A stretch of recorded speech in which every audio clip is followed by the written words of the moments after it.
वक्रतुंड महाकाय सूर्यकोटि समप्रभा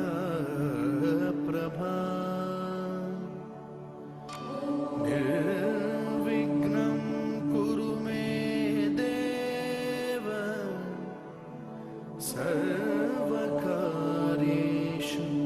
सर्वदा।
अब हम बात करेंगे व्यावसायिक रूप से महत्वपूर्ण कार्बन के यौगिकों पर, यानी commercially important compounds of carbons पर।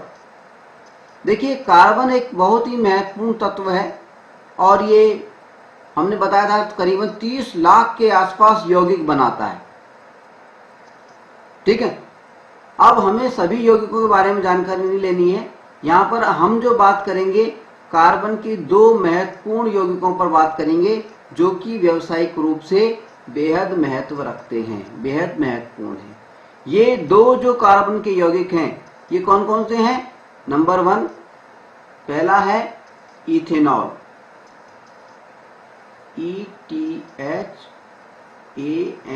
ETHANOL, इसको एथेनॉल भी लिखते हैं,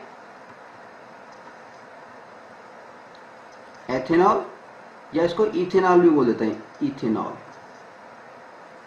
उच्चारण का फर्क है, एथेनॉल या इथेनॉल, इसको एथेनॉल बोल देते हैं मान लीजिए।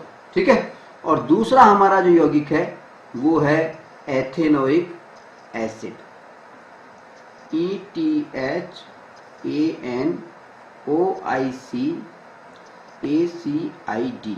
एथेनोइक एसिड, एथेनोइक एसिड, अम्ल। ठीक है, पहले हम बात करेंगे एथेनॉल पर और फिर हम बात करेंगे एथेनोइक एसिड पर। ठीक है, तो शुरुआत करते हैं एथेनॉल से। एथेनॉल जो है वो एल्कोहल फैमिली का एक मेंबर है। एल्कोहल फैमिली का मेंबर होने का मतलब क्या है? एथेनॉल के अंदर OH ग्रुप मौजूद होता है। OH ग्रुप, हाइड्रोक्सिल जो ग्रुप है ये इसमें मौजूद होता है। ठीक है, तो एथेनॉल क्या है? एक कार्बनिक कंपाउंड है, कार्बनिक यौगिक है, कार्बन का एक यौगिक है जो कि एल्कोहल फैमिली से संबंध रखता है। ठीक है, दूसरे शब्दों में हम ये भी कह सकते हैं कि एथेनॉल जो है वो एल्कोहल फैमिली का एक मेंबर है, एक सदस्य है। इसके अंदर OH ग्रुप पाया जाता है, फंक्शनल ग्रुप OH, प्रकारात्मक समूह OH पाया जाता है।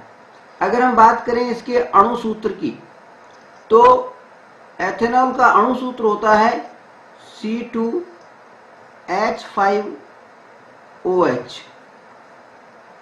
C2H5OH ये इसका अणु सूत्र होता है, मॉलिक्यूलर फार्मूला होता है।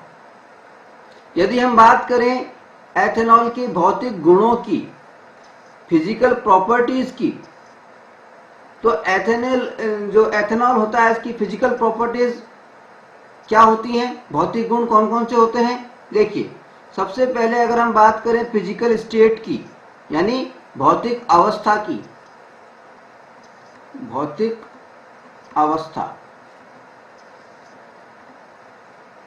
Physical state, PHYSICAL STAT, physical state, भौतिक अवस्था। तो अगर हम भौतिक अवस्था की बात करें तो एथेनॉल जो होता है रूम टेम्परेचर के ऊपर कैसा होता है? कलरलेस लिक्विड होता है, रंगहीन द्रव, रंगहीन द्रव, कलरलेस लिक्विड होता है रूम टेम्परेचर के ऊपर, कमरे के सामान्य तापमान के ऊपर ये कैसा होता है? रंगहीन द्रव होता है।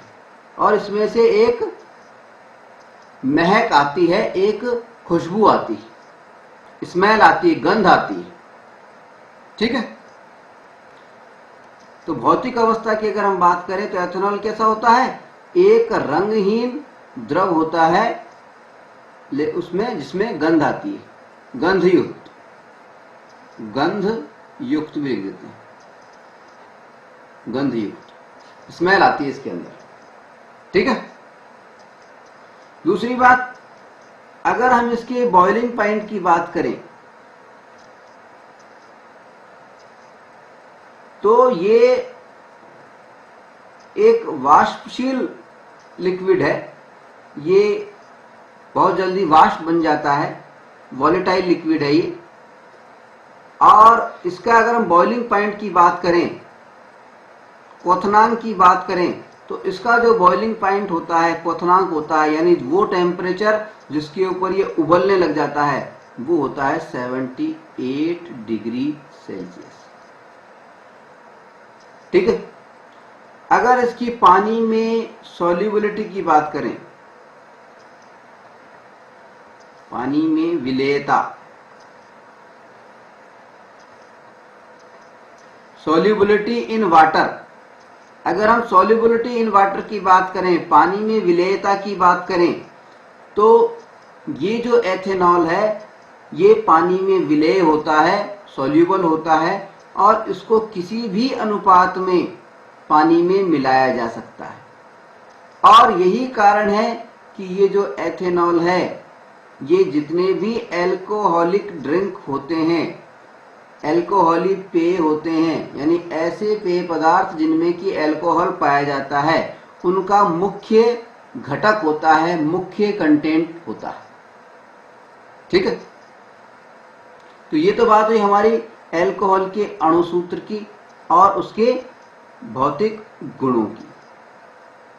देखिए, अब हम थोड़ा सा यहां पे आपको बता दें कि ये जो एथेनॉल है, ये जो एथेनॉल है, हमने बताया कि पानी में मिलाया जा सकता है किसी भी मात्रा में, और जितने भी एल्कोहलिक ड्रिंक्स हैं, जितने भी एल्कोहलिक पेय हैं जिनके अंदर की अल्कोहल पाया जाता है,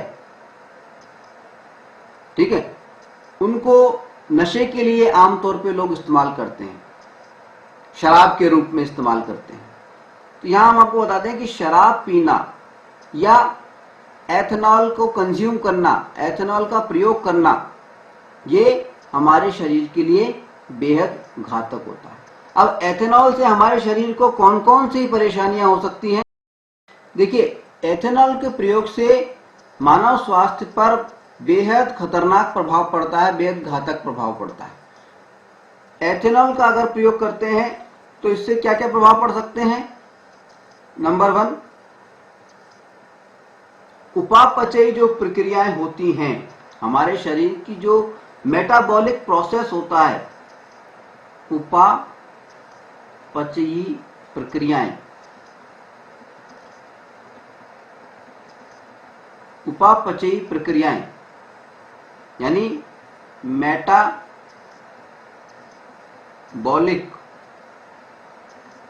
प्रोसेस,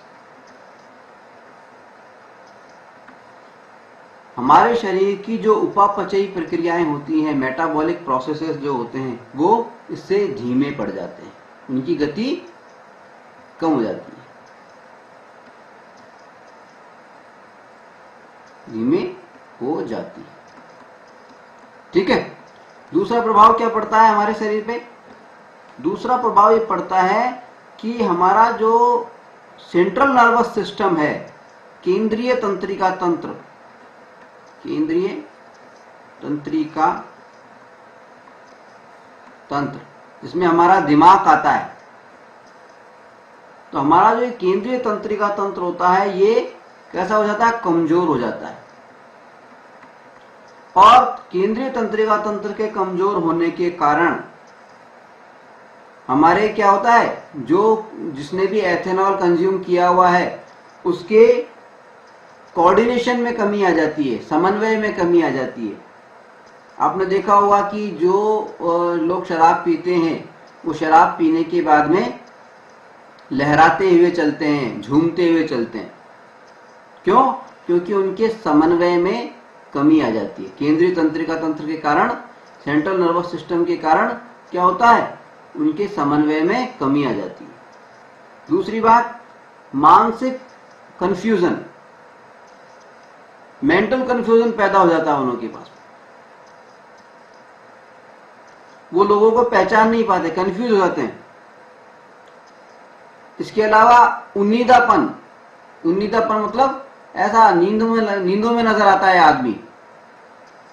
इसके अलावा भाव शून्यता आ जाती है, भाव शून्यता आ जाती है। तो केंद्रीय तंत्रिका तंत्र कमजोर होने के कारण क्या होता है? समन्वय में कमी आ जाती है, मानसिक असमंजसता पैदा हो जाती है, मेंटल कंफ्यूजन पैदा हो जाता है, उन्नीदापन आ जाता है, भाव शून्यता आ जाती है, चेहरे पे कोई भाव ही नहीं आते। ठीक है। इसके अलावा तीसरी जो हानि होती है वो होती है किसको? वो होती है हमारे वृक्क और यकृत को। वृक्क को हम अंग्रेजी में बोलते हैं किडनी।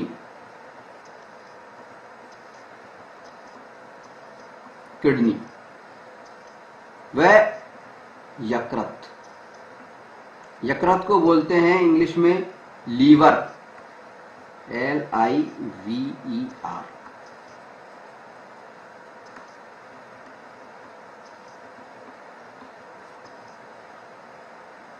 ठीक है। तो एथेनॉल कंज्यूम करने से, शराब पीने से, एथेनॉल क्या है? शराब का मेन कंपाउंड जो घटक है वो एथेनॉल है। तो एथेनॉल कंज्यूम करने से, एथेनॉल पीने से हमारी किडनी जो होती है, हमारा जो वृक्क होता है और जो हमारी यकृत होता है, लीवर होता है, उसको बहुत जबरदस्त क्षति पहुंचती है। ठीक है। तो कुल मिलाकर बात यह है कि एथेनॉल को कंज्यूम करना, एथेनॉल का उपयोग करना, शराब को पीना मानव स्वास्थ्य के लिए बेहद हानिकारक है। देखिए, हम बात कर रहे हैं एथेनॉल की, ETHANOL, जिसका फार्मूला होता है C2H5OH। ठीक है। हमने बताया कि ये जो एथेनॉल है ये पानी में विलेय है, सोल्यूबल इन वाटर है। ठीक है। और पानी में विलेयता होने के कारण क्या होता है? इसको पानी में किसी भी अनुपात में मिलाया जा सकता है। और ये जो एथेनॉल है इसका प्रयोग मुख्यतः एल्कोहलिक जो ड्रिंक्स होते हैं, वे पेय पदार्थ जिनमें एल्कोहल पाया जाता है, उनके अंदर इसका उपयोग किया जाता है। यानी शराब का मुख्य जो घटक होता है ये एथेनॉल होता है। हमने ये भी बताया कि एथेनॉल कंज्यूम करना हानिकारक होता है, लेकिन लोग नशे के लिए इस एथेनॉल का प्रयोग करते हैं। अब एथेनॉल हमने बताया आपको कि एथेनॉल जो है ये एक अल्कोहल परिवार का एक मेंबर है। जिस प्रकार एथेनॉल अल्कोहल परिवार का एक मेंबर है, ठीक उसी प्रकार से एथेनॉल परिवार का अल्कोहल परिवार का एक और मेंबर है जिसका नाम है मेथेनॉल, METHANOL, मेथेनॉल। ठीक है, दोनों अल्कोहल परिवार के ही मेंबर है। क्यों? क्योंकि दोनों में OH ग्रुप पाया जाता है। मेथेनॉल का जो फार्मूला होता है वो क्या होता है? वो होता है CH3OH। ये मेथेनॉल का फार्मूला होता है। जहां पर एथेनॉल कंज्यूम करना हमारे शरीर के लिए हानिकारक होता है, लेकिन ये विषैला नहीं होता है। एथेनॉल जो होता है वो विषैला नहीं होता, जहरीला नहीं होता है। लेकिन मेथेनॉल की अगर हम बात करें तो मेथेनॉल जो होता है ये विषैला होता है, जहरीला होता है, पॉइजनस होता है। ठीक है, अब सवाल ये उठता है कि मेथेनॉल जो होता है ये पॉइजनस क्यों होता है? मेथेनॉल क्या होता है? मेथेनॉल क्या करता है? हमारे लीवर के अंदर, कहां पर? हमारे लीवर के अंदर, यकृत में, या लीवर, LIVER, हमारे लीवर में जाकर के ऑक्सीडाइज्ड होकर के, ऑक्सीकृत होकर के, और क्या करता है? मेथेनॉल बना लेता है, CH3CHO, एक एल्डिहाइड बना लेता है। CHO ग्रुप आ गया तो एल्डिहाइड हो गया ना। ठीक है, इसमें क्या आता है? AL सफिक्स आता है, हम पहले पढ़ चुके हैं। तो ये जो था हमारा मेथेनॉल, METHANOL। ठीक है, और ये क्या बन जाता है? मेथेनॉल,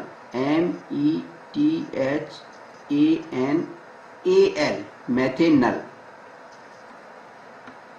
मेथेनॉल, मेथेनॉल बन जाता है। तो मेथेनॉल जो है ये हमारे यकृत में ऑक्सीकृत होकर के मेथेनॉल में परिवर्तित हो जाता है। और ये जो मेथेनॉल होता है ये क्या करता है? हमारी जो कोशिकाएं होती हैं, हमारी जो सेल्स होती हैं, उन कोशिकाओं के अंदर जो कोशिका द्रव भरा हुआ होता है, कोशिका द्रव को हम क्या बोलते हैं? प्रोटोप्लाज्म या साइटोप्लाज्म। प्रोटोप्लाज्म,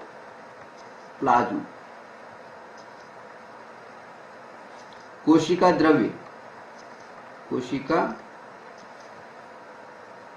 द्रव। तो ये मेथेनॉल क्या करता है? हमारे शरीर की जो कोशिकाएं होती हैं उनके अंदर जो कोशिका द्रव्य होता है, प्रोटोप्लाज्म होता है, उसके साथ में अभिक्रिया करता है, और अभिक्रिया करके ये जो प्रोटोप्लाज्म होता है उसको कोगुलेट कर देता है। कोगुलेट करने का मतलब क्या होता है? उसको जमा देता है। क्या कर देता है उसको? कोगुलेट, COAGULATE, कोगुलेट, कोगुलेट कर देता है, यानी जमा देता है, जमा देना। ठीक है, ये मेथेनॉल क्या करता है? हमारे शरीर की जो कोशिकाएं होती हैं उसमें जो कोशिका द्रव्य होता है, यानी जो प्रोटोप्लाज्म होता है, उसको जमा देती। और जमने के कारण क्या होता है? कोशिकाएं मर जाती हैं, कोशिका की मृत्यु हो जाती है। और कोशिकाओं की मृत्यु होने से क्या होगा? जब कोशिका ही मर जाएगी तो हम भी मर जाएंगे। ठीक है, तो कुल मिलाकर के मेथेनॉल जो होता है ये बेहद विषैला होता है और इसके कारण हमारी मृत्यु हो जाती है। मृत्यु क्यों हो जाती है? क्योंकि ये जो मेथेनॉल होता है ये हमारे लीवर में जाकर के, हमारे यकृत में जाकर के और मेथेनॉल बन जाता है, ऑक्सीकृत होकर के मेथेनॉल बन जाता है। ठीक है, और मेथेनॉल जो होता है ये हमारे शरीर में जो कोशिकाएं होती हैं उनके अंदर जो कोशिका द्रव पाया जाता है इसको कि हम प्रोटोप्लाज्म बोलते हैं, इस प्रोटोप्लाज्म को जमा देता है, उसको कोगुलेट कर देता है, जिससे क्या होता है? जमने के कारण हमारी कोशिकाओं की मृत्यु हो जाती है, और कोशिकाओं की मृत्यु होने के कारण हमारी भी मृत्यु हो जाती है। ठीक है। दूसरा, मेथनॉल के कारण एक प्रभाव और भी पड़ता है। मेथनॉल का एक और है, जहरीला होने के कारण क्या होता है, मेथनॉल जो है, ये जो मेथनॉल बना, ये हमारी कोशिकाओं को तो मारता ही मारता है, साथ ही साथ इसके कारण क्या होता है, ये हमारी जो दृष्टि तंत्रिकाएं होती हैं, ऑप्टिकल नर्व्स, दृष्टि तंत्रिकाएं,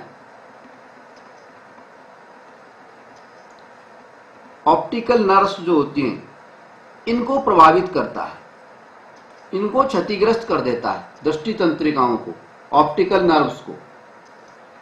और इनके क्षतिग्रस्त होने के कारण क्या होता है, स्थायी अंधता आ जाती है, परमानेंट ब्लाइंडनेस आ जाती है, यानी व्यक्ति जो होता है स्थायी रूप से अंधा हो जाता है। आपने अखबारों में सुना होगा कई बार, शराब पीने से जो है लोग अंधे हुए। ठीक है। कई बार क्या होता है, शराब एथेनॉल की जगह मेथनॉल उसमें मिक्स हो जाता है। ठीक है। और मेथनॉल के कारण क्या होता है, दृष्टि तंत्रिकाएं जो होती हैं, ऑप्टिकल नर्व्स जो होती हैं, वो क्या होती हैं, वो क्षतिग्रस्त हो जाती हैं, और क्षतिग्रस्त होने के कारण क्या होता है, स्थायी अंधता आ जाती है, परमानेंट ब्लाइंडनेस आ जाती है। ठीक है। तो मेथनॉल के दो इफेक्ट हैं।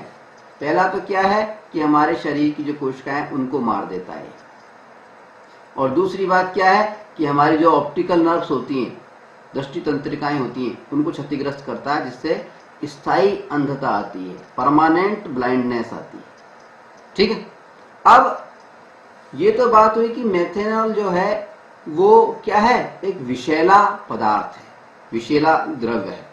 एल्कोहल तो है, ये एल्कोहल फैमिली का मेंबर तो ये भी है, लेकिन इथेनॉल जो होता है, एथेनॉल जो होता है, वो तो क्या होता है, विषैला नहीं होता। हानिकारक जरूर होता है लेकिन विषैला नहीं होता। लेकिन मेथनॉल क्या होता है, विषैला होता है। अब विषैला होने के कारण इसका एक उपयोग भी किया जाता है।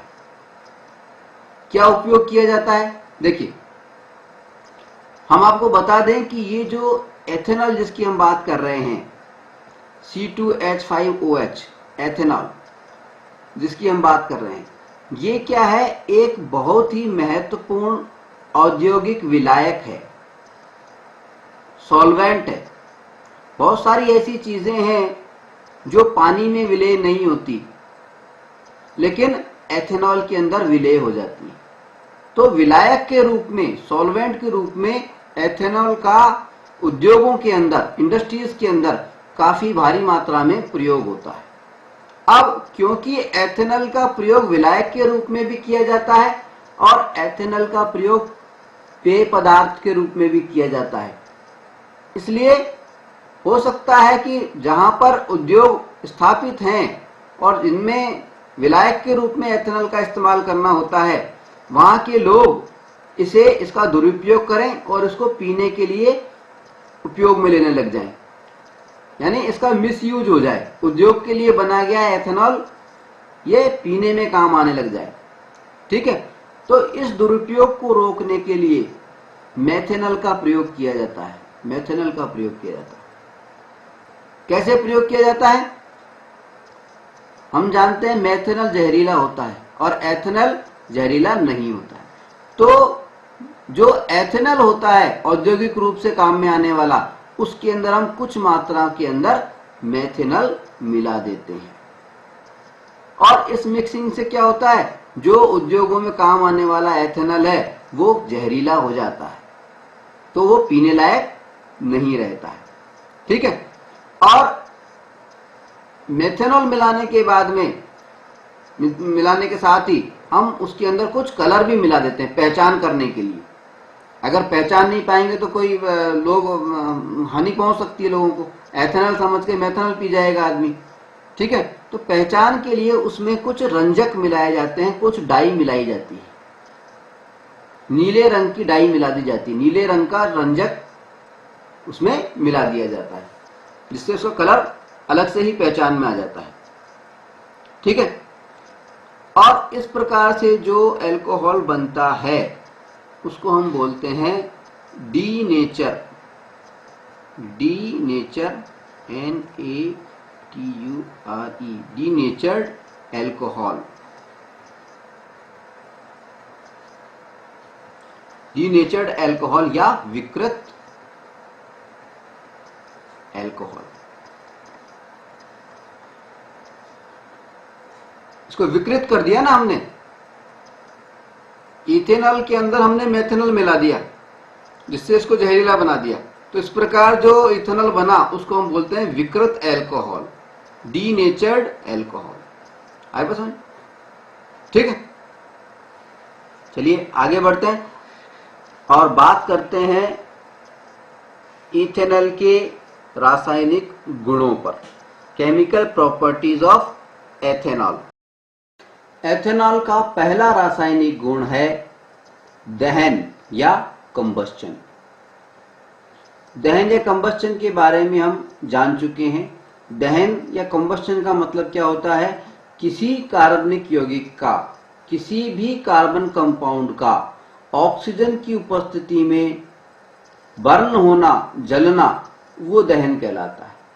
हम ये भी जानते हैं कि जब भी किसी कार्बनिक यौगिक का, कंपाउंड का दहन किया जाता है, कंबस्चन किया जाता है, तो हमें दो उत्पाद प्राप्त होते हैं। क्या क्या प्राप्त होते हैं? एक तो CO2 प्राप्त होता है और एक हमें पानी प्राप्त होता है।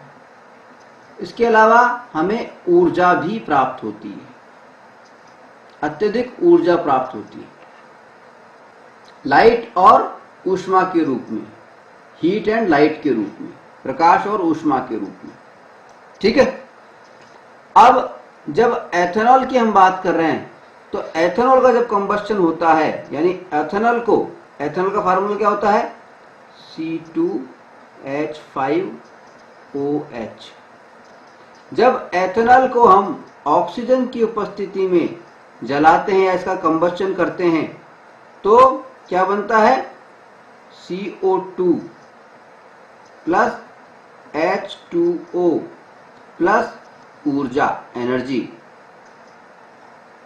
ठीक है, अब इस समीकरण को बैलेंस करने के लिए हम लगा देते हैं। देखिए यहाँ पे 2 लगाना पड़ेगा हमारे को। बैलेंस करने के लिए यहाँ से लगा रहे हैं हम, ये यहाँ 7 लगाना पड़ेगा, यहाँ पर हमें 4 लगाना है और यहाँ पे हमें 6 लगाना है। ठीक है, तो ये हमारा जो एक इक्वेशन हो गई। ठीक है, यानी एथेनॉल को जब हम ऑक्सीजन की उपस्थिति में जलाते हैं तो हमें कार्बन डाइऑक्साइड गैस, पानी और ऊर्जा प्राप्त होती है। क्योंकि गैस के रूप में केवल कार्बन डाइऑक्साइड गैस प्राप्त हो रही है, अन्य गैसें प्राप्त नहीं हो रही हैं। इसका मतलब प्रदूषण कम होता है, और प्रदूषण कम होना और ऊर्जा देना, ऊर्जा भी दे रहा है, प्रदूषण भी कम कर रहा है। इसी वजह से क्या होता है कि ये जो एथेनॉल होता है इसका प्रयोग पेट्रोल के रूप में, ईंधन के रूप में, फ्यूल के रूप में किया जाता है। और क्या किया जाता है? पेट्रोल जो होता है हमारा, उसके अंदर इसका मिक्सिंग कर दी जाती है, इसको प्रदूषण मुक्त ईंधन के रूप में बनाया जाता है, पेट्रोल में मिक्स कर दिया जाता है इसको, और इसको हम बोलते हैं पावर एल्कोहल या पावर पेट्रोल के नाम से इसको हम जानते हैं। ठीक है, ये तो बात हुई दहन की। चलिए अब बात करते हैं दूसरे रासायनिक गुण। एथेनॉल के दूसरा रासायनिक गुण, जो दूसरी उसको रासायनिक विशेषता हम कहें, वो है उसकी धातुओं के साथ अभिक्रिया, रिएक्शन विद मेटल्स। हमारी बुक के अंदर इसमें इसको दिया गया है रिएक्शन विद सोडियम। सोडियम क्या है? एक मेटल है, एक धातु है। हमने व्यापक तौर पे लिया है कि धातुओं के साथ एथेनॉल किस तरह से अभिक्रिया करता है। केवल सोडियम के साथ ही नहीं करता, सभी धातुओं के साथ में एथेनॉल जो है ये एक ही प्रकार से अभिक्रिया करता है। कैसे करता है? देखिए ये जो एथेनॉल है इसकी नेचर जो है वो है अम्लीय, एसिडिक। कैसी नेचर होती है? अम्लीय यानी एसिडिक। और हम जानते हैं कि लेसन 1 में भी हम पढ़ चुके हैं, लेसन फर्स्ट में हम पढ़ चुके हैं। क्या पढ़ चुके हैं? कि जब भी हम किसी अम्ल की अभिक्रिया, किसी एसिड की अभिक्रिया किसी धातु से करवाते हैं, धातु अधातु में भी हमने पढ़ा था, मेटल से कराते हैं, किसी भी धातु से कराते हैं तो क्या प्राप्त होता है हमें? एक तो हाइड्रोजन गैस प्राप्त होती है और दूसरा क्या होता है? मेटल सॉल्ट, धातु लवण, धातु लवण, मेटल साल्ट प्राप्त होता है।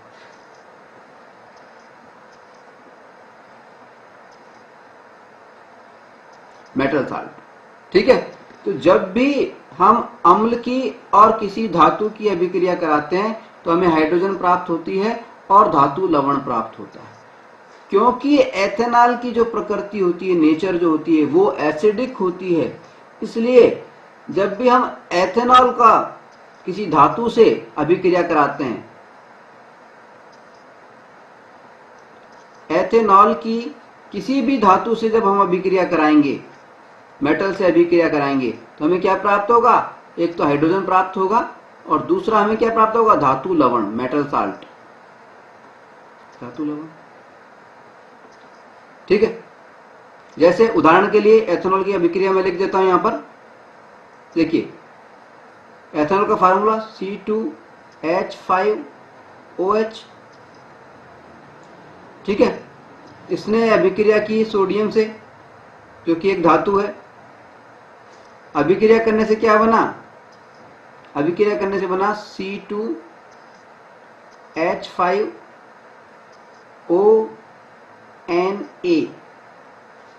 ये तो बना एक धातु लवण, मेटल साल्ट, और क्या हुआ?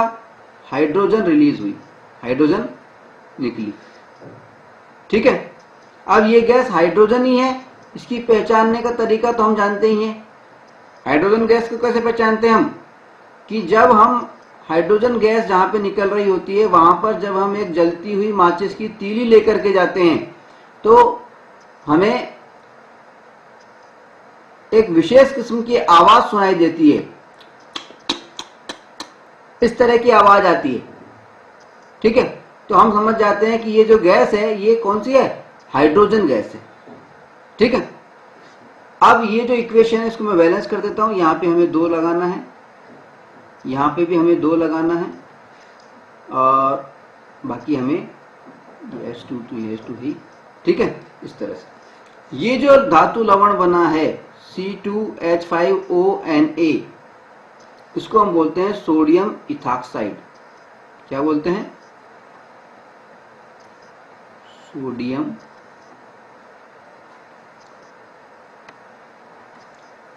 Ethoxide, ethoxide. अंग्रेजी में लिखूं तो किस तरह से? SODIUM, सोडियम इथोक्साइड, ETHOXIDE,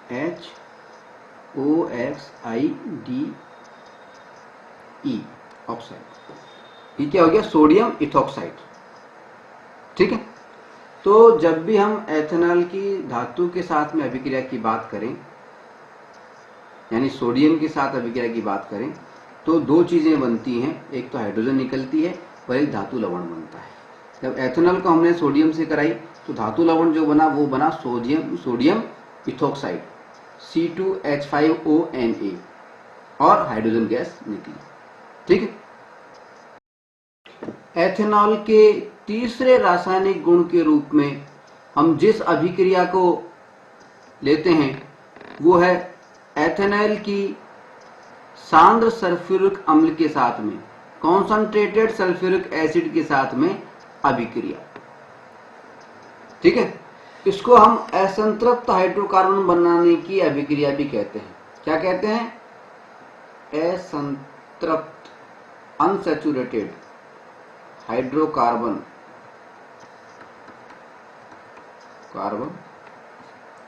बनाने की अभिक्रिया। असंतृप्त हाइड्रोकार्बन बनाने की अभिक्रिया भी इसको कहते हैं। असंतृप्त हाइड्रोकार्बन का मतलब है डबल बॉन्ड या ट्रिपल बॉन्ड वाला हाइड्रोकार्बन बनाने की। ठीक है, अब इस अभिक्रिया में क्या होता है? देखिए, इस अभिक्रिया के अंदर क्या होता है एथेनॉल जो होता है, जब हम एथेनॉल को C2H5OH, ये एथेनॉल का फार्मूला हो गया। जब इस एथेनॉल को हम किसकी उपस्थिति में, सांद्र सल्फ्यूरिक अम्ल, कॉन्संट्रेटेड सल्फ्यूरिक एसिड, क्या कौन सा, कॉन्संट्रेटेड सल्फ्यूरिक एसिड का फार्मूला होता है H2SO4, H2SO4। जब हम एथेनॉल को सांद्र सल्फ्यूरिक अम्ल के साथ में 443 डिग्री केल्विन, ये ताप टेम्परेचर की माप होती है केल्विन, के का मतलब केल्विन, ठीक है।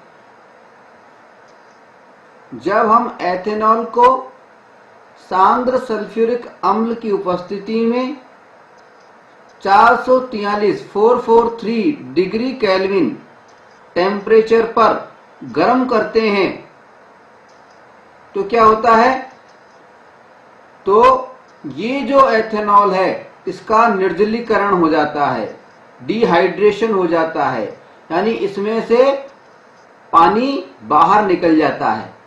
किस तरह से निकल जाता है, देखिए इससे क्या बनता है, एक तो CH2, देखिए C2H5 था तो C और H2, ये तो ये बन गया, और फिर डबल बॉन्ड लग करके CH2, क्या हो गया, C2H4 तक तो ये हो गया। अब अगली स्टेज में क्या बन गया, देखिए 2 हाइड्रोजन बच गए ना, 5 थे हमारे पास में, देखिए हाइड्रोजन कितने थे, 5 और 1 6 परमाणु थे। अब क्या हो गया, 4 तो यहां पर आ गए, 2 परमाणु बच गए, उन्होंने ऑक्सीजन के साथ में संयोग कर लिया, तो क्या हो गया, H2O, पानी निकल गया, ठीक है, वाटर जो है वो निकल गया। इसको, इस प्रक्रिया को, इसमें वाटर निकल रहा है, इसको हम बोलते हैं निर्जलीकरण,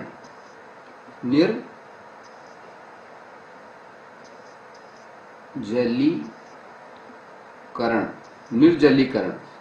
अंग्रेजी में इसको बोलते हैं डिहाइड्रेशन, DHYDRATION, डिहाइड्रेशन, निर्जलीकरण, ठीक है। अब ये निर्जलीकरण क्यों हुआ है, किसके कारण हुआ है, H2SO4 के कारण। किसके कारण, सांद्र सल्फ्यूरिक अम्ल के कारण, कॉन्संट्रेटेड H2SO4 के कारण, ठीक है। अब ये जो कॉन्संट्रेटेड H2SO4 है, सांद्र सल्फ्यूरिक अम्ल है, इसको हम बोलते हैं निर्जलीकारक। तो किसके कारण हुआ निर्जलीकरण, इसको बोलेंगे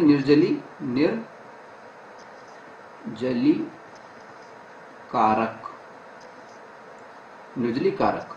अंग्रेजी में इसको बोलेंगे डिहाइड्रेटिंग एजेंट,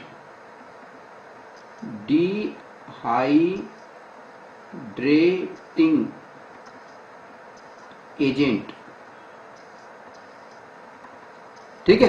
तो कॉन्सेंट्रेटेड H2SO4 क्या है, एक डिहाइड्रेटिंग एजेंट है, निर्जलीकारक है, और इसके कारण क्या होता है, ये जो एथेनॉल होता है इसका निर्जलीकरण हो जाता है, डिहाइड्रेशन हो जाता है, पानी बाहर निकल जाता है, और क्या होता है, ये डबल बॉन्ड बन जाता है, सिंगल बॉन्ड वाला था। ये जो एथेनॉल है ये एक क्या है, एल्केन फैमिली से था। एल्केन के अंदर जब एल्केन था, एल्केन के बारे में पहले बता चुके हैं, क्या होता है, इसमें सिंगल बॉन्ड्स पाए जाते हैं। एल्केन का फार्मूला क्या होता है, CnH2n+2, ठीक है। तो ये एथेनॉल बना कैसे था, एक एल्केन था जिसका नाम था, जिसमें 2 कार्बन थे, यानी वो हो गया 2 कार्बन जब हम रखेंगे तो उसका फार्मूला क्या हो गया, C2 और C2H6, ठीक है। ये एल्केन था, इस एल्केन के अंदर एक हाइड्रोजन हट करके इसको हम बोलते हैं एथेन या इथेन जो भी है, ETH, दो कार्बन थे इसलिए एथ आया, फिर ANE एथेन।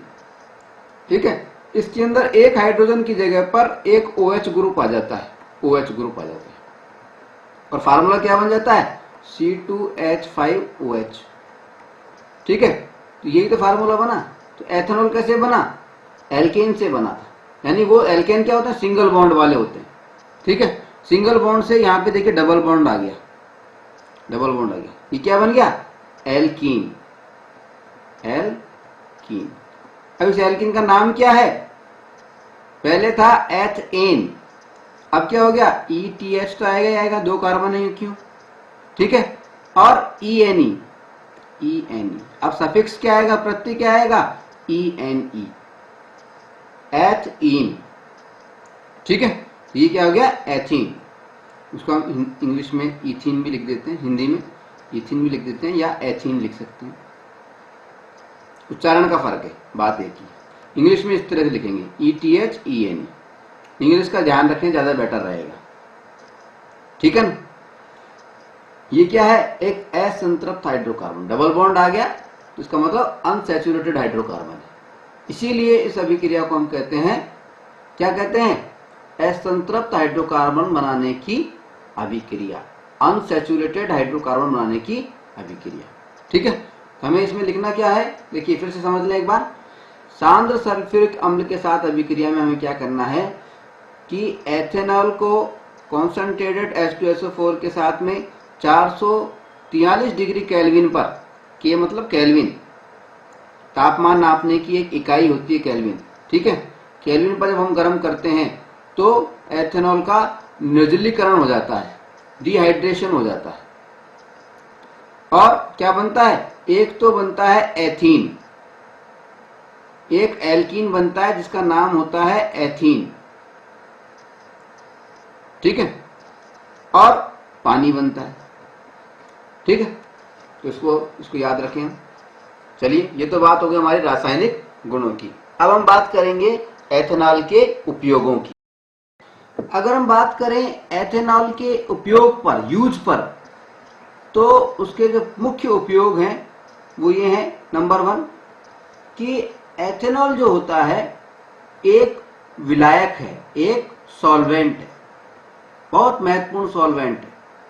इसका औद्योगों में सॉल्वेंट के रूप में बहुत ज्यादा प्रयोग किया जाता है। बहुत से कार्बनिक यौगिक ऐसे होते हैं जो पानी में अविलेय होते हैं, पानी में सॉल्यूबल नहीं होते हैं।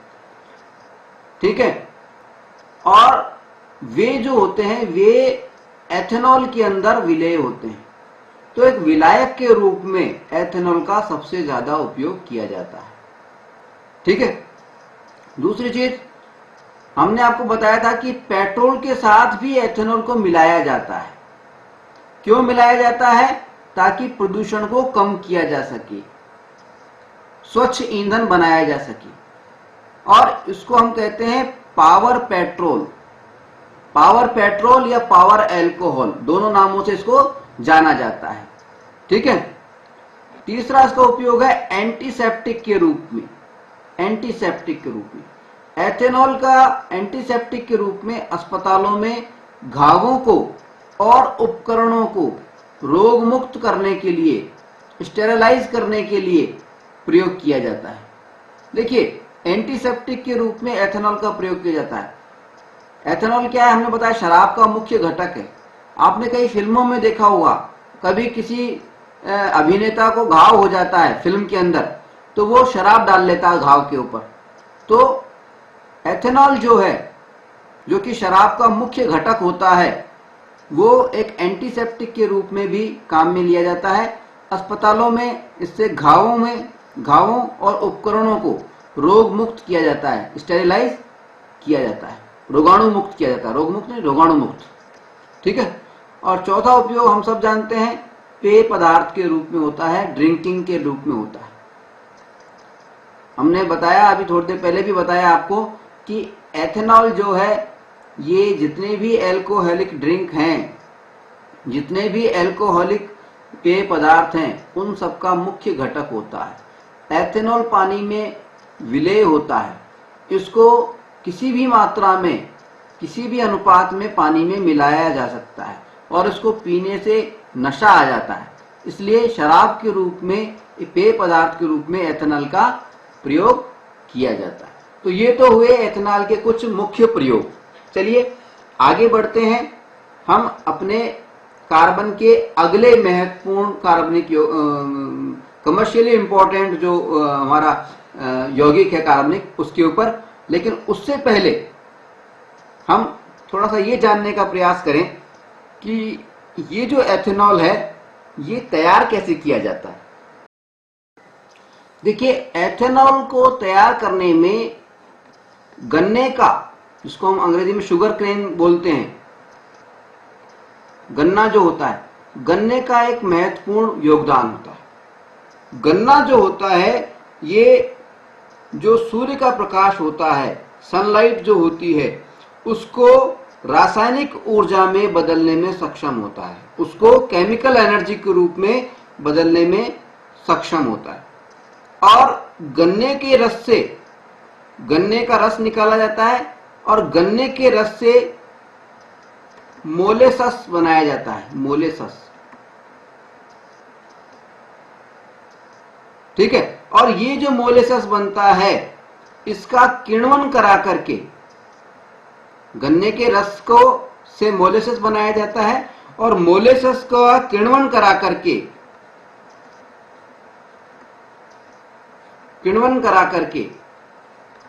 और क्या बनाया जाता है, एथेनॉल बनाया जाता है। तो एथेनॉल कैसे बनता है, गन्ने के रस से। गन्ने के रस का किण्वन जब हम कराते हैं, उससे पहले गन्ने के रस से हम पहले मोलेसस बनाते हैं और उसके बाद में उसका किण्वन कराते हैं और किण्वन से एथेनॉल तैयार हो जाता है। ठीक है। चलिए आगे बढ़ते हैं। कार्बन के दूसरे औद्योगिक रूप से, व्यावसायिक रूप से महत्वपूर्ण यौगिक पर, जिसका नाम है एथेनोइक एसिड या एथेनोइक अम्ल। ये जो एथेनोइक एसिड या एथेनोइक अम्ल है, इसको हम एक अन्य नाम से भी जानते हैं, वो है एसिटिक एसिड, एसिटिक अम्ल। ये जो एथेनोइक अम्ल है, एथेनोइक एसिड है, इसको हम एक अन्य नाम से भी जानते हैं, एसिटिक एसिड। ठीक है। एसिटिक एसिड के बारे में तो आपने सुना होगा। देखिए, ये जो एथेनोइक अम्ल है, एसिटिक अम्ल है, ये क्या है, एक कार्बोक्सिल ग्रुप के बारे में पढ़ा था आपने, कार्बोक्सिलिक फंक्शनल ग्रुप, प्रकार्यात्मक समूह, प्रकार्यात्मक समूह। तो ये जो एथेनोइक एसिड है, एसिटिक अम्ल है, ये कार्बोक्सिलिक प्रकारात्मक समूह का, कार्बोक्सिलिक फंक्शनल ग्रुप का एक मेंबर है, का सदस्य है।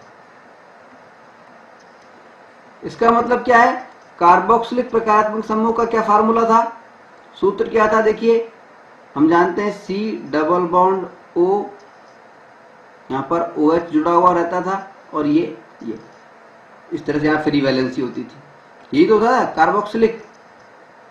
इसको हम अन्य रूप से लिख सकते हैं COOH, इधर फ्री वैलेंसी बना दी। ठीक है।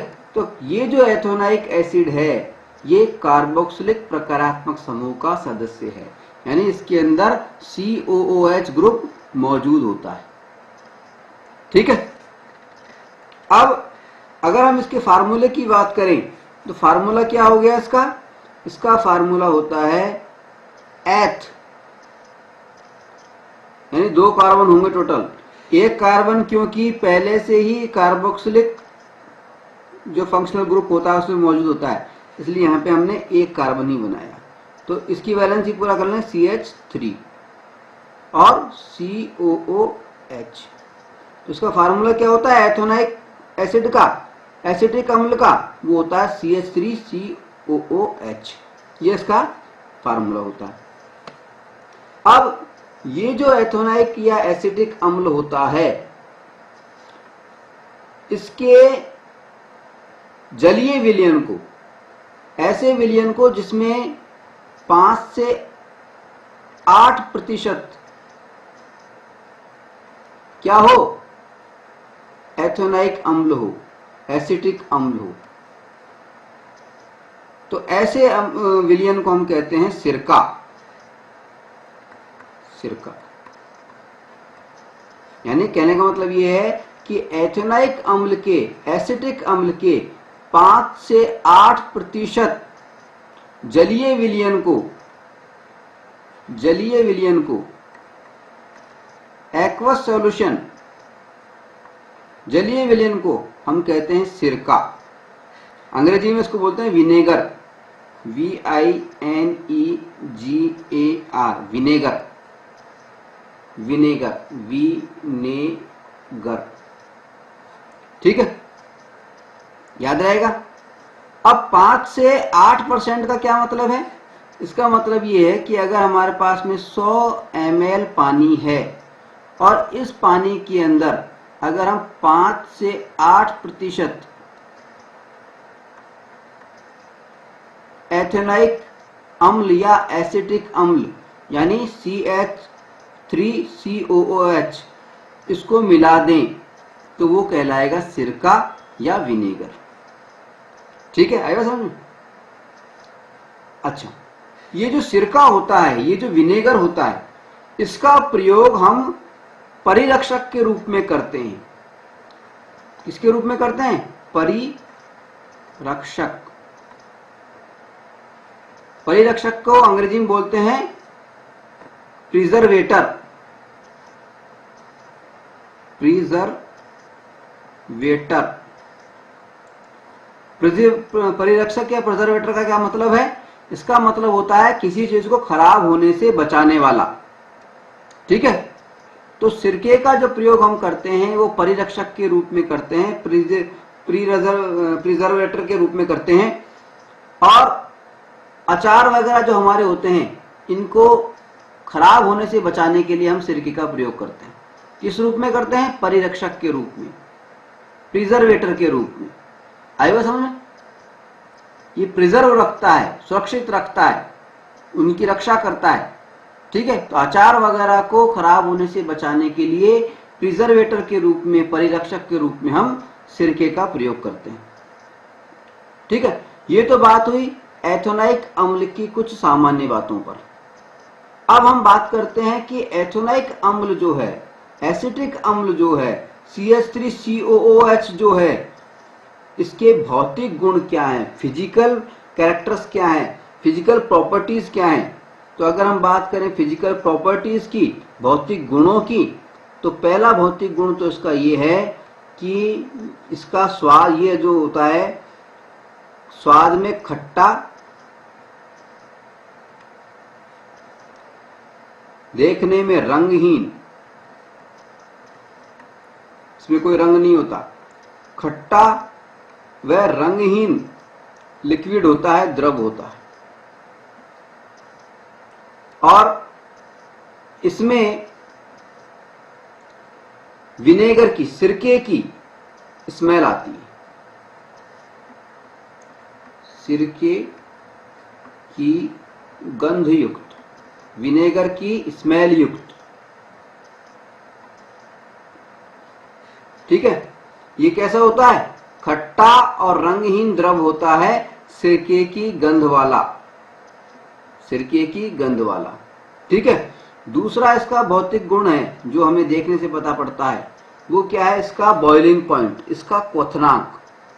तो इसका जो क्वथनांक होता है, क्वथनांक को हम बोलते हैं बॉइलिंग पॉइंट, यानी वो टेम्परेचर जिस पर कि ये बॉयल होने लग जाता है, उबलने लग जाता है, वो होता है 118 डिग्री सेल्सियस। ठीक है, 118 डिग्री सेल्सियस, 118 डिग्री सेल्सियस के ऊपर ये क्या होता है? उबलने लग जाता है, यानी भाप में कन्वर्ट होने लग जाता है। उसका बॉइलिंग पॉइंट कितना होता है 118 डिग्री सेल्सियस। ठीक है। तीसरे अगर बात करें तो शुद्ध इथेनॉल जो होता है, सॉरी, शुद्ध जो इथेनोइक एसिड होता है, प्योर शुद्ध एथेनोइक अम्ल जो होता है, इसका जो गलनांक होता है, जो मेल्टिंग पॉइंट होता है, गलनांक, जो मेल्टिंग पॉइंट होता है जिस पर ये पिघलने लग जाता है, वो होता है 290 केल्विन। 290 केल्विन। ठीक है। इस कारण क्या होता है, सर्दियों के दिनों में, ठंड के दिनों में ये जम जाता है, एथेनोइक अम्ल जम जाता है। ठंड के दिनों में, सर्दियों के दिनों में ये जम जाता है, जम जाता है। कब? सर्दियों में। ठीक है। और जम करके ये एक बर्फ के ग्लेशियर की तरह नजर आता है। ग्लेशियर ज्योग्राफी में आपने पढ़ा होगा, बर्फ के पहाड़ जो होते हैं ना, ग्लेशियर मतलब बर्फ का पहाड़। तो सर्दियों में ये जम जाता है और जम करके ये बर्फ के पहाड़ की तरह नजर आता है देखने में। इसलिए ये जो एथेनोइक अम्ल है, जिसको हम एसिटिक अम्ल भी बोलते हैं, इसको हम एक अन्य नाम और देते हैं, वो है क्या? ग्लेशियल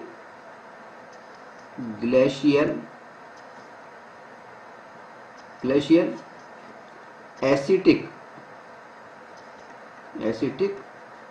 अम्ल। ठीक है। सर्दियों के दिनों में ये जम जाता है और जम करके बर्फ के पहाड़ का रूप, ग्लेशियर का रूप धारण कर लेता है, और इसीलिए इसको हम ग्लेशियल एसिटिक अम्ल भी कहते हैं। ठीक है। तो ये तो बात हुई हमारी भौतिक गुणों की। अब हम चर्चा करेंगे एथेनोइक अम्ल के या एसिटिक अम्ल के रासायनिक गुणों पर। एसिटिक अम्ल के रासायनिक गुणों में सबसे पहले हम चर्चा करेंगे एसिटिक अम्ल की लिटमस पेपर पर जो क्रिया होती है उस पर, यानी एक्शन ऑन लिटमस पेपर। ठीक है।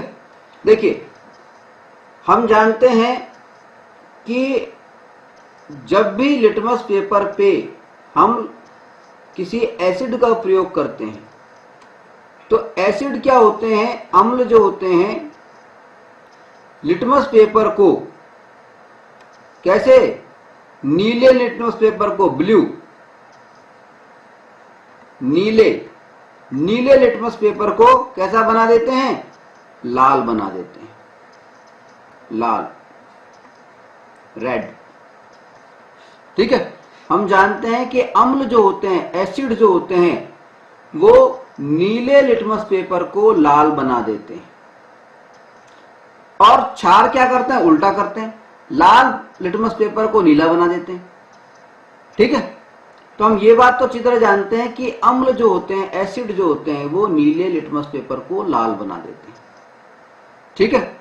अब चूंकि एथेनोइक अम्ल जो है, एथेनोइक एसिड जो है, इसके अंदर क्या है, पहले से ही देखिए नाम में लिखा हुआ है अम्ल, एसिड, एथेनोइक एसिड। क्योंकि एथेनोइक एसिड जो है ये भी एक अम्ल है, ये भी एक एसिड है, इसलिए जब भी हम इसका प्रयोग करते हैं तो ये क्या करता है, नीले लिटमस पेपर को ये भी लाल बना देता है। ठीक है। अब यहां पर हम आपको एक बात और बता दें कि एथेनोइक एसिड अम्ल तो है, लेकिन इसके अंदर थोड़ी देर पहले हमने बताया था कि COOH ग्रुप मौजूद होता है, यानी कार्बोक्सिलिक एसिड ग्रुप मौजूद होता है। कार्बोक्सिलिक अम्ल जो एक कार्यात्मक समूह है, ये वाला ग्रुप मौजूद होता है। इसलिए ये जो ग्रुप जब भी मौजूद होता है तो जो भी अम्ल बनता है वो वीक एसिड होता है, कमजोर एसिड होता है, दुर्बल अम्ल होता है। ठीक है। तो ये एसिड तो है लेकिन दुर्बल एसिड है, कमजोर एसिड है, वीक एसिड है। ठीक है। यहां पे हम आपको एक बात छोटी सी और बता दें कि जब भी किसी एसिड के अंदर ये कार्बोक्सिलिक एसिड ग्रुप यानी COOH ग्रुप मौजूद होता है तो ऐसे एसिड्स को हम ऑर्गेनिक एसिड कहते हैं। ऑर्गेनिक एसिड, ऑर्गेनिक यानी कार्बनिक, हिंदी में कार्बनिक एसिड और अंग्रेजी में ऑर्गेनिक एसिड कहते हैं।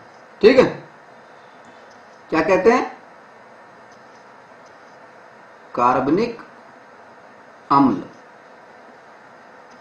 और अंग्रेजी में इसको कहते हैं organic, ORGANIC, organic acid, organic acid. ठीक है, तो हमने बताया कि एथेनोइक अम्ल जो है, जिसको हम एसिटिक अम्ल भी कहते हैं, ये जो है एक प्रकार का अम्ल है, एसिड है, और ये नीले लिटमस पेपर को लाल बना देता है। लेकिन क्योंकि ये कार्बोक्सिलिक एसिड ग्रुप का एक सदस्य है, क्योंकि इसके अंदर कार्बोक्सिलिक एसिड ग्रुप मौजूद होता है यानी COOH ग्रुप मौजूद होता है, इसलिए ये एक दुर्बल प्रकार का, कमजोर प्रकार का, वीक जो है वो एसिड है। किसकी तुलना में? अगर हम हाइड्रोक्लोरिक अम्ल HCl की बात करें, हाइड्रोक्लोरिक अम्ल की बात करें और इसकी बात करें तो ये एक दुर्बल अम्ल है। हाइड्रोक्लोरिक अम्ल तो एक स्ट्रॉन्ग एसिड है, प्रबल अम्ल है ये। ठीक है, अब इसकी स्ट्रेंथ का अगर हमें पता करना हो तो कैसे करेंगे? देखिए, अगर हम हाइड्रोक्लोरिक अम्ल और ये जो एथेनोइक अम्ल है या एसिटिक अम्ल है, इनकी क्षमता को चेक करना चाहें कि कौन सा ज्यादा है, कौन सा ज्यादा पावरफुल है, किसकी क्षमता ज्यादा है, किसकी स्ट्रेंथ ज्यादा है, तो उसको पता करने के लिए अगर हम लिटमस पेपर का प्रयोग करें तो कोई फर्क नहीं पड़ेगा, उससे हम पता नहीं कर पाएंगे। क्यों? क्योंकि दोनों ही एसिड हैं, और दोनों ही एसिड होने की वजह से क्या होता है, दोनों ही ब्लू जो पेपर है लिटमस पेपर, उसको लाल बना देंगे, तो हम अंतर नहीं कर पाएंगे। इसके लिए हम जिस प्रयोग को करेंगे वो होता है पीएच का, जिसको हम कहते हैं universal indicator test. Universal indicator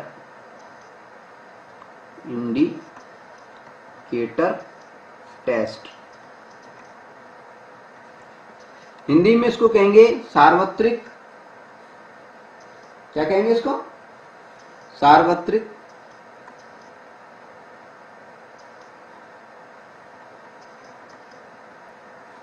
सार्वत्रिक सूचक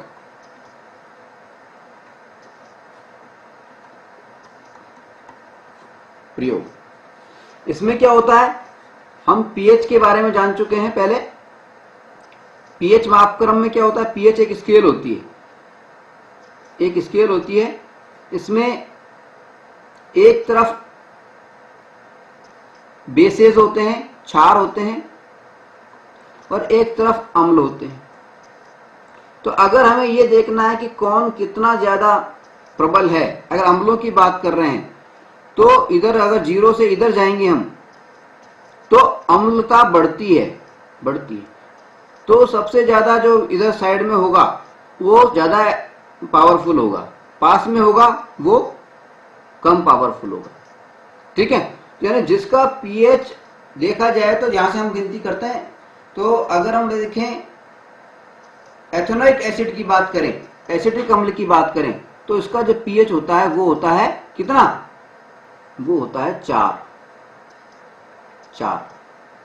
और HCl का पीएच अगर हम देखें इस स्केल के अंदर, पीएच स्केल के अंदर, तो वो होता है 1।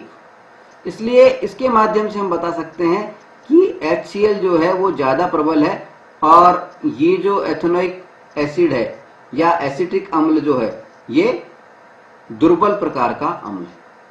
ठीक है, तो इसके लिए हमें पीएच स्केल की जरूरत पड़ेगी या यूनिवर्सल इंडिकेटर टेस्ट की जरूरत पड़ेगी, जिसको हिंदी में हम कहते हैं सार्वत्रिक सूचक प्रयोग। ठीक है, तो ये तो बात हो गई लिटमस पेपर पर किस प्रकार से एसिटिक अम्ल या एथेनोइक अम्ल क्रिया करता है, एक्शन करता है। चलिए अगला रासायनिक गुण लेते हैं, अगली अभिक्रिया लेते हैं। हमारी अगली अभिक्रिया है एल्कोहल से अभिक्रिया। इसको हम बोलते हैं एस्टरीकरण। एस्टरीकरण क्यों कहते हैं इस अभिक्रिया को? इस अभिक्रिया को एस्टरीकरण हम इसलिए कहते हैं क्योंकि इस अभिक्रिया के द्वारा एस्टर बनता है। एस्टर बनता है। तो यह अभिक्रिया किस तरह से होती है? देखिए, जब भी एसिटिक अम्ल या एथेनोइक अम्ल, एथेनोइक अम्ल का फार्मूला क्या होता है? CH3COOH। तो जब भी एथेनोइक अम्ल या जिसको हम एसिडिक अम्ल बोलते हैं, ये किसी एल्कोहल के साथ में अभिक्रिया करता है, जैसे अभी हमने थोड़ी देर पहले इथेनॉल पढ़ा था, तो मान लीजिए ये इथेनॉल के साथ में अभिक्रिया कर रहा है, C2H5OH। ये किसका फार्मूला था? एथेनॉल का, थोड़ी देर पहले हमने पढ़ा है। ठीक है, तो जब एथेनोइक एसिड या एसिटिक अम्ल, ये क्या है? एथेनोइक एसिड, इसको लिख देते हैं एसिटिक अम्ल। ठीक है, और ये क्या है? ये है एथेनॉल। एथेनॉल। तो जब एसिटिक अम्ल या एथेनोइक एसिड एथेनॉल के साथ में, यानी एक प्रकार का एल्कोहल के साथ में, किसी अम्ल की उपस्थिति में, कोई भी अम्ल होना चाहिए, अम्ल की उपस्थिति जरूरी है, किसी एसिड की उपस्थिति में अभिक्रिया करते हैं, तो क्या बनाते हैं? एक तो एस्टर बनाते हैं और एक H2O बनाते हैं, H2O, और एक बनाते हैं एस्टर। एस्टर का फार्मूला क्या रह गया? ये हो गया CH3COOC2H5। H2O अलग हो जाता है। ठीक है, यानी जब भी हम एसिटिक अम्ल की अभिक्रिया किसी एल्कोहल के साथ कराते हैं, किसी अम्ल की उपस्थिति में, किसी एसिड की उपस्थिति में, एसिड की उपस्थिति जरूरी है, तो क्या बनता है? एक एस्टर बनता है और पानी बनता है। एस्टर को पहचानना बहुत आसान होता है। कैसे? कि जब भी एस्टर फॉर्म हो जाता है, जब भी एस्टर बन जाता है, तो हमें मीठे फलों की गंध महसूस होती है, स्मेल महसूस होती है। ठीक है, जैसे ही हमें स्मेल महसूस होगी तो हम समझ सकते हैं कि एस्टर बन गया है, क्योंकि इस अभिक्रिया के द्वारा एस्टर बनता है। तो इसलिए इस अभिक्रिया को हम कहते हैं एस्टरीकरण। ठीक है, और इस अभिक्रिया का प्रयोग जो परफ्यूम बनाए जाते हैं, इत्र, सेंट जिसको हम बोलते हैं, सेंट बनाने में, परफ्यूम बनाने में, इत्र बनाने में इसका प्रयोग किया जाता है। ठीक है, तो ये तो बात हो गई एस्टरीकरण की। ठीक है, यहां पे एक बात और बता दूं कि अगर इस अभिक्रिया को हम उल्टा कर दें, मतलब इस अभिक्रिया में क्या हुआ था? एसिटिक अम्ल और एथेनॉल ये मिलकर के क्या किया था? एक तो एस्टर बनाया था और पानी बनाया था, पानी, H2O। ठीक है, अगर इस अभिक्रिया को मैं उल्टा कर दूं, यानी एस्टर की अभिक्रिया पानी से करा दूं, एस्टर की अभिक्रिया पानी से करा दूं, यानी ये वाली स्थिति यहां पे लिख देता हूं मैं पहले, CH3COOC2H5। ठीक है, C2H5 ये तो था एस्टर। इसकी अभिक्रिया अगर मैं पानी से करा दूं, H2O, तो क्या होता है? उल्टा हो जाता है, सेम वही चीज आ जाती है, एसिटिक अम्ल बन जाएगा और एथेनॉल बन जाएगा। एसिटिक अम्ल का फार्मूला क्या होता है? CH3COOH। ठीक है, ये तो एसिटिक अम्ल बन गया, और दूसरा क्या बन गया? एथेनॉल, यानी एक एल्कोहल बन गया, जैसा कि यहां बना हुआ था ये वाला। इसका फार्मूला क्या है? C2H5OH। ठीक है, तो जैसे ऊपर वाली जो अभिक्रिया थी उसको हमने एस्टरीकरण कहा, एस्टरीकरण कहा, ठीक उसी प्रकार से ये जो दूसरी अभिक्रिया है जो कि एस्टरीकरण की विपरीत है, जस्ट अपोजिट है, उसको हमने उलट दिया है, रिवर्स है। ठीक है, इसको हम कहते हैं सपोनिफिकेशन। क्या कहते हैं? सपोनिफिकेशन।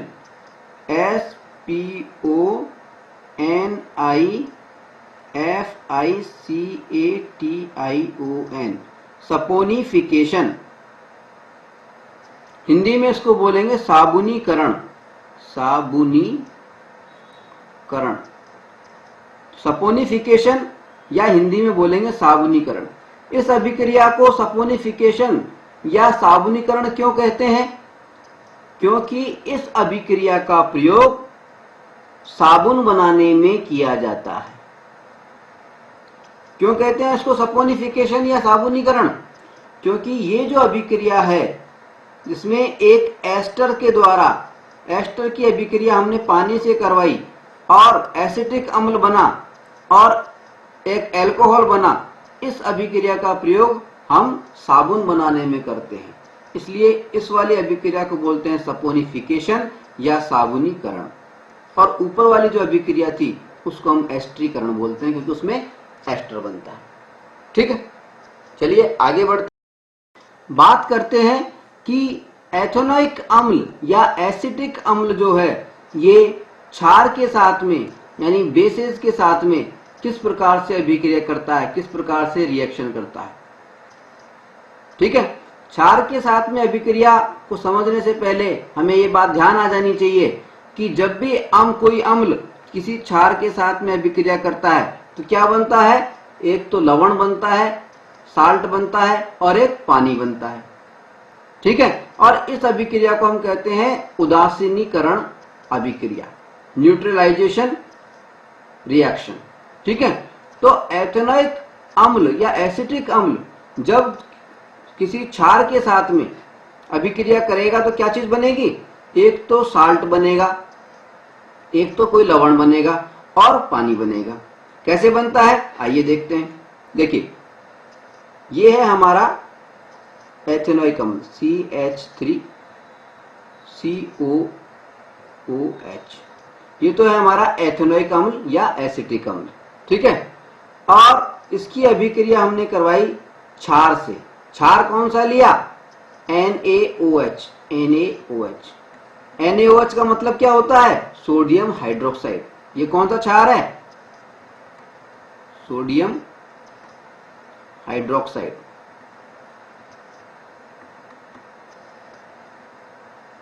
सोडियम हाइड्रोक्साइड, इनकी अभिक्रिया कराई एसिटिक अम्ल की सोडियम हाइड्रोक्साइड से, जो कि एक क्षार है।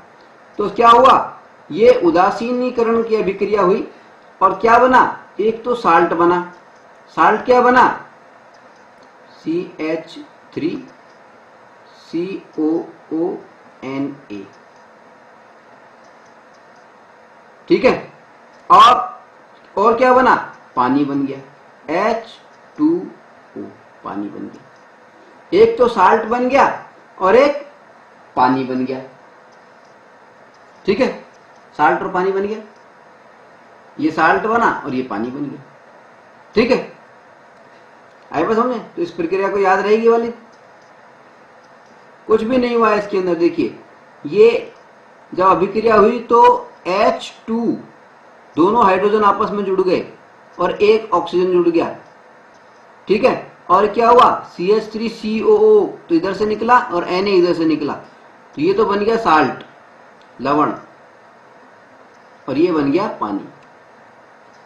ठीक है, तो यानी जब भी एथेनोइक अम्ल या एसिटिक अम्ल यानी CH3COOH किसी साल्ट के साथ में, जैसे NaOH के साथ में अभिक्रिया करता है, तो वो उदासीन होकर के, न्यूट्रलाइज होकर के एक तो लवण बनाता है और एक पानी बनाता है। ठीक है, अब हम चर्चा करेंगे कि एथेनोइक अम्ल या एसिटिक अम्ल सोडियम कार्बोनेट के साथ में या सोडियम बाइकार्बोनेट के साथ में किस प्रकार से अभिक्रिया करता है, किस प्रकार से रिएक्शन करता है। देखिए, सोडियम कार्बोनेट जो है इसका फार्मूला क्या होता है? Sodium Na2CO3, sodium carbonate. Sodium bicarbonate का फार्मूला क्या होता है? सोडियम बाई के जगह हाइड्रोजन H लगा दिया, कार्बोनेट CO3। CO3 कार्बोनेट का हो गया, ये सोडियम का हो गया, ये बाई हाइड्रोजन का हो गया। सोडियम बाइकार्बोनेट का फार्मूला ये हो गया और ये सोडियम कार्बोनेट का फार्मूला हो गया। ठीक है, अब हम ये देखते हैं कि एथेनोइक अम्ल या एसिटिक अम्ल जो है ये सोडियम बाइकार्बोनेट के साथ में और सोडियम कार्बोनेट के साथ में किस प्रकार अभिक्रिया करता है।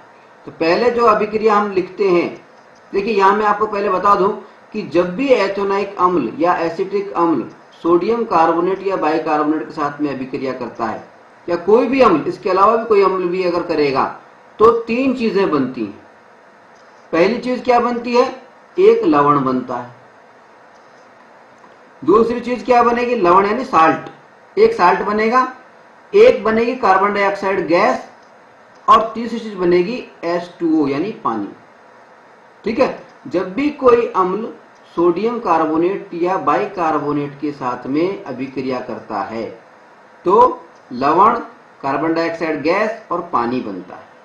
ठीक है, इसी तरह से जब एथेनोइक अम्ल या एसिटिक अम्ल वो सोडियम कार्बोनेट के साथ में या बाइकार्बोनेट के साथ में अभिक्रिया करता है, रिएक्शन करता है, तब भी क्या बनता है? एक लवण बनेगा, एक कार्बन डाइऑक्साइड गैस बनेगी और पानी बनेगी। कैसे बनते हैं? दोनों अभिक्रियाओं को हम लिख के देखते हैं। देखिए, पहले हम लिख रहे हैं किसको? सोडियम, पहले हम लिख देते हैं इथेनोइक अम्ल लिख देंगे, सोडियम बाइकार्बोनेट लिख देते हैं। देखिए, sodium bicarbonate, sodium Na2CO3, sodium bicarbonate. ठीक है, ये हो गया सोडियम कार्बोनेट। सोडियम कार्बोनेट लिख दिया हमने। इसकी अभिक्रिया हमने कराई प्लस किससे? हमने कराई एथेनोइक अम्ल या एसिटिक अम्ल से। इसका फार्मूला क्या होता है? CH3COOH, इससे कराई। ठीक है, फिर क्या हुआ इससे? इसके करने से, इसको करने से क्या बना? एक तो बनेगा साल्ट। साल्ट क्या बनेगा? CH3COONA, ये साल्ट बनेगा। जैसा कि अभी पिछली अभिक्रिया जो हमने बताई थी उसके अंदर भी यही बना था, और इसका नाम होता है sodium acetate. Sodium acetate, acetate, sodium acetate. ठीक है, तो क्या बनेगा? एक साल्ट बनेगा सोडियम एसीटेट, और क्या बनेगा? कार्बन डाइऑक्साइड गैस बनेगी। ठीक है, और क्या बनेगा? पानी बनेगा, H2O। ठीक है, तो जब भी सोडियम बाइकार्बोनेट के साथ में हम एथेनोइक अम्ल की, एसिटिक अम्ल की अभिक्रिया कराते हैं तो हमें एक तो लवण मिलता है sodium acetate, carbon dioxide gas बनती है और हाइड्रोजन गैस बनती है। अब ये जो इक्वेशन है इसको संतुलित करने के लिए हम यहाँ पे देखिए एक तो 2 लगा देते हैं, इसको याद रखना है आपको।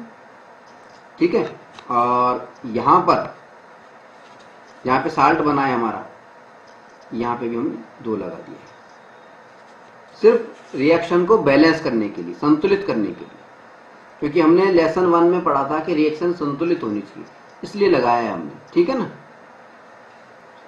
अच्छा, अब बात आती है कि अगर हम सोडियम कार्बोनेट की जगह सोडियम बाइकार्बोनेट की बात करें तो ठीक है, सोडियम बाइकार्बोनेट का फार्मूला लिख देते हैं। सोडियम बाइकार्बोनेट में क्या आ गया? NaHCO3, NaHCO3, ये हो गया सोडियम बाइकार्बोनेट। ठीक है, इसकी जो अभिक्रिया कराई हमने किससे कराई? इसकी अभिक्रिया कराई हमने CH3COOH, इससे। ये क्या है? ये है एथेनोइक अम्ल या एसिटिक अम्ल। ठीक है, एसिटिक अम्ल से कराई तो क्या मिलेगा हमें? वही पहले की तरह ही, एक तो मिलेगा हमें सोडियम एसीटेट CH3 COONA, ये तो लवण मिलेगा हमें, सोडियम एसीटेट, फिर CO2 मिलेगी, गैस मिलेगी, और H2O, पानी मिलेगा। ठीक है, है बात समझे?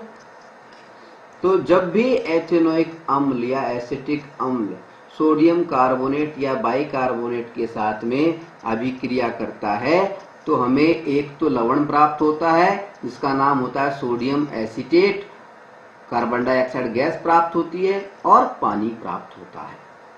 ठीक है, अब इसमें गैस जो कार्बन डाइऑक्साइड है इसकी पहचान करने के लिए हम क्या करते हैं, जब भी हमें कार्बन डाइऑक्साइड गैस की पहचान करनी हो तो हम क्या करते हैं, चूने का पानी लेते हैं। चूने को पानी को अंग्रेजी में बोलते हैं लाइम वाटर। लाइम वाटर, चूने का पानी का फार्मूला क्या होता है, CaOH2, यह है लाइम वाटर।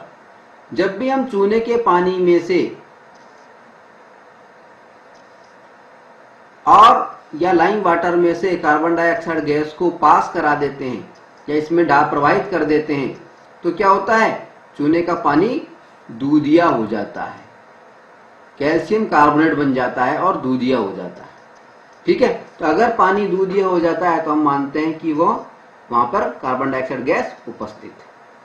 ठीक है, तो ये बात हो गई हमारी एथेनोइक या एसिटिक अम्ल के रासायनिक गुणों की। अब हम बात करेंगे एथेनोइक अम्ल या एसिटिक अम्ल के उपयोग पर, यूज पर। यूज के बारे में चर्चा के दौरान मैं बता चुका हूं वैसे, लेकिन एक बार फिर से दोहरा लेते हैं कि ये जो एथेनोइक अम्ल है या एसिटिक अम्ल है इसके दो मुख्य उपयोग हैं। पहला, इसका उपयोग होता है परिरक्षक के रूप में, परिरक्षक के रूप में, प्रिजर्वेटर के रूप में।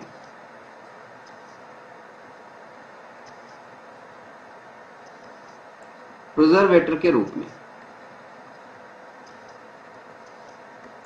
अचार और खाद्य जो पदार्थ होते हैं उनको सड़ने गलने से बचाने के लिए, उनको खराब होने से बचाने में परिरक्षक के रूप में, प्रिजर्वेटर के रूप में इसका उपयोग किया जाता है। ठीक है, सिरका, जैसे हम जानते हैं सिरका क्या है, सिरके के अंदर हमने बताया था 5 से 8% क्या होता है, वो होता है एथेनोइक या एसिटिक अम्ल। ठीक है, तो सिरके का हम प्रयोग करते हैं, हमें मालूम है। ठीक है, तो पहला इसका प्रयोग है परिरक्षक के रूप में, प्रिजर्वेटर के रूप में। दूसरा इसका जो उपयोग है उसके बारे में हमने चर्चा की थी कि जब ये एल्कोहल के साथ में एथेनोइक अम्ल की हम अभिक्रिया कराते हैं तो एस्टर बनता है और इस अभिक्रिया को हमने नाम दिया था एस्ट्रिफिकेशन। ठीक है, तो एस्ट्रिफिकेशन की जो अभिक्रिया है उसका प्रयोग हम किसमें करते हैं, इत्र निर्माण में, एस्टर निर्माण में या इत्र निर्माण में, इत्र या परफ्यूम निर्माण। परफ्यूम होता है ना, सेंट परफ्यूम, उसके निर्माण में भी एथेनोइक अम्ल या एसिटिक अम्ल का प्रयोग किया जाता है। तो ये दो मुख्य उपयोग है। ठीक है,